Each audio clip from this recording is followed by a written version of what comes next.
ये कहानी एक पुराने खंडहर वाले महल की है जो एक सुनसान गांव के पास स्थित था। महल में किसी के जाने की हिम्मत नहीं थी क्योंकि कहते थे कि वहां कौन है। शुरुआत गांव में अजीब किस्से मशहूर। कहते थे कि जो भी उस महल में जाता वापस कभी नहीं आता। हर रात महल से एक अजीब सी चीख सुनाई देती जैसे कोई दर्द में रो रहा हो। कुछ लोग कहते थे कि वो किसी आत्मा की आवाज है और उसका नाम कौन। महल का रहस्य कहा जाता था कि वर्षों पहले उस महल में एक रानी रहती थी। वह बहुत खूबसूरत थी लेकिन उसकी जिंदगी दुखों से भरी थी।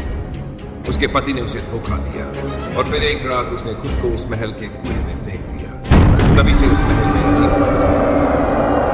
साहसी लड़के का फैसला। एक दिन गांव का एक साहसी लड़का अर्जुन इस रहस्य को सुलझाने का फैसला करता है। उसने सोचा कि वो महल जाएगा और देखेगा कि असल में क्या हो रहा है। रात के समय वह मशाल लेकर महल पहुंचा। अंदर सब कुछ वीरान और सन्नाटे से भरा हुआ था। हर कदम पर उसे ऐसा लग रहा था कि कोई उसे देख रहा है। कौन? जैसे ही वह महल के अंदर पहुंचा उसे एक कमरे से किसी के रोने की आवाज सुनाई। उसने धीरे धीरे कमरे का दरवाजा खोला। अंदर एक सफेद साड़ी पहने हुई औरत बैठी थी जो दीवार की तरफ पीट करके बैठी। अर्जुन ने लड़के से पूछा, तुम कौन? औरत ने धीरे से गर्दन हिलाई। उसका चेहरा इतना डरावना था कि अर्जुन ने समझ गया। उसने धीरे से जवाब दिया, मैं कौन? ये तुम जानना चाहते हो?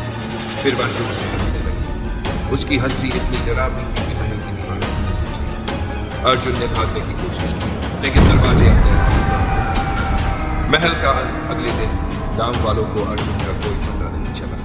जब लोग महल के पास गए तो सिर्फ एक खून से सना हुआ कागज मिला जिस पर लिखा था, मुझे पहचानने की कोशिश मत करना, मैं वही हूँ जो हमेशा से थी। मैं कौन हूँ और मैं हमेशा रहूंगा। उसके बाद से कोई भी उस महल के पास जाने की हिम्मत नहीं करता। लेकिन हर रात महल से एक चीख जरूर सुनाई देती जैसे कोई पूछ रहा हो कौन। तो सवाल यह है और वो अपनी